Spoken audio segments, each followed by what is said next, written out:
Risk management part 3। Risk management होता क्या है, रिस्क मैनेजमेंट की डेफिनेशन क्या है। तो रिस्क मैनेजमेंट एक सिस्टमैटिक प्रोसेस होता है जिसमें 5 स्टेप्स मेनली इन्वॉल्व होते हैं। सबसे पहले होता है रिस्क को आइडेंटिफाई करना, सेकेंड है रिस्क को मेजर करना, थर्ड है रिस्क को मॉनिटर करना, फोर्थ रिस्क को मिटिगेट करना और फिफ्थ रिस्क को कम्युनिकेट करना। अब रिस्क मैनेजमेंट का प्रोसेस क्या होता है। सबसे पहले रिस्क का आइडेंटिफिकेशन, रिस्क इवेंट्स को डिटेक्ट किया जाता है और केआरआईज को कैप्चर किया जाता है। केआरआईज का मतलब होता है की रिस्क इंडिकेटर्स। अब इसका एग्जांपल आप कह सकते हैं कि जैसे मान लीजिए अगर एनपीए बैंक्स में बढ़ रहे हैं तो ये क्रेडिट रिस्क का इंडिकेटर हो गया। तो सबसे पहला स्टेप हो गया रिस्क को आइडेंटिफाई करना। सेकेंड स्टेप हो गया रिस्क को क्वांटिफाई और मेजर करना। इसके लिए क्या किया जाता है, रिस्क को क्वांटिफाई और मेजर करने के लिए कुछ टूल्स में यूज किए जाते हैं, जैसे कि वार मॉडल है जिसको वीएआर या वैल्यू एट रिस्क मॉडल कहा जाता है। दूसरा टूल हो सकता है स्ट्रेस टेस्टिंग का। तीसरा टूल होता है क्रेडिट मॉडल्स का। इसके बाद तीसरा जो स्टेप होता है वो है रिस्क मॉनिटरिंग और रिपोर्टिंग का। रिस्क को मॉनिटर किया जाता है, रिपोर्टिंग किसको की जाती है, टॉप मैनेजमेंट को रिपोर्टिंग की जाती है, बोर्ड को रिपोर्टिंग की जाती है बैंक के, और रेगुलेटर जैसे कि आरबीआई है या मार्केट रेगुलेटर जैसे सेबी है, तो इसको रिस्क की रिपोर्ट्स भेजी जाती हैं। फोर्थ स्टेप आ जाता है कैपिटल एलोकेशन का। कैपिटल डिस्ट्रीब्यूट, जो भी कैपिटल रखा जाता है रिस्क के लिए, उसको डिस्ट्रीब्यूट किया जाता है अलग अलग चीजों के लिए। कहां कहां डिस्ट्रीब्यूशन होता है कैपिटल का, एक तो होता है बिजनेस लाइंस में, जितने भी बिजनेस लाइंस में बैंक काम कर रहा है उन सभी में कैपिटल को डिस्ट्रीब्यूट किया जाता है रिस्क के अनुसार। सेकंड होता है कैपिटल को प्रोडक्ट्स में डिस्ट्रीब्यूट किया जाता है, और तीसरा होता है कैपिटल को पोर्टफोलियोज में डिस्ट्रीब्यूट किया जाता है।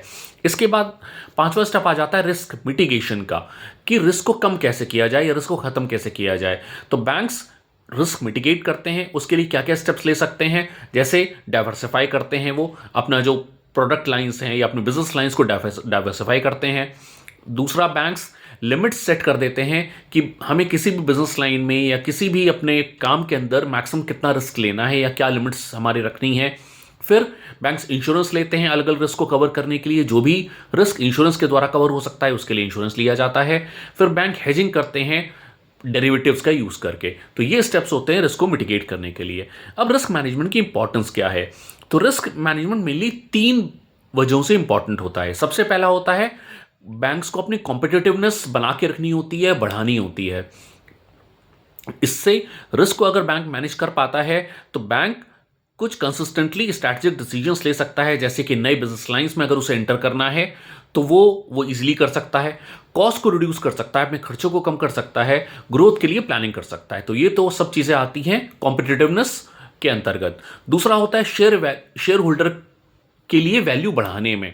अल्टीमेटली ज्यादातर बैंक्स जो हैं वो लिस्टेड होते हैं या ना भी लिस्टेड हो तो अल्टीमेटली उन्हें अपने जो ओनर्स हैं, अगर कोई लिस्टेड बैंक होगा तो उसके ओनर्स कौन हुए, जो उसके शेयर होल्डर्स हो गए या इक्विटी होल्डर्स हो गए, या अगर नॉन लिस्टेड बैंक भी है तो जो भी उसके मालिक हैं, जो भी उसके ओनर्स हैं, उनकी वैल्यू बढ़नी चाहिए।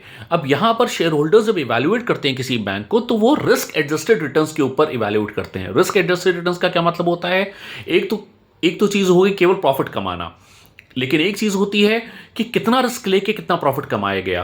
तो यहां पर बात केवल प्रॉफिट कमाने की नहीं होती, बल्कि यह देखा जाता है कि बैंक ने उस प्रॉफिट को कमाने के लिए कितना रिस्क लिया। इसको बोला जाता है रिस्क एडजस्टेड रिटर्न्स। तो शेयर होल्डर्स इवैल्यूएट करते हैं बैंक को रिस्क एडजस्टेड रिटर्न्स के ऊपर। अब तीसरा जो इंपॉर्टेंट रिक्वायरमेंट है रिस्क मैनेजमेंट की, वो है रेगुलेटरी कंप्लायंस। बेसल नॉर्म्स जो हैं वो ये चाहते हैं कि बैंक्स सॉल्वेंट रहें, बैंक्स के अंदर रिस्क कल्चर बिल्ड हो और बैंक्स में गवर्नेंस हो। तो इन सब के लिए भी बैंक्स को रिस्क मैनेज करना पड़ता है, रिस्क मैनेजमेंट प्रोसेस से गुजरना पड़ता है। Thank you.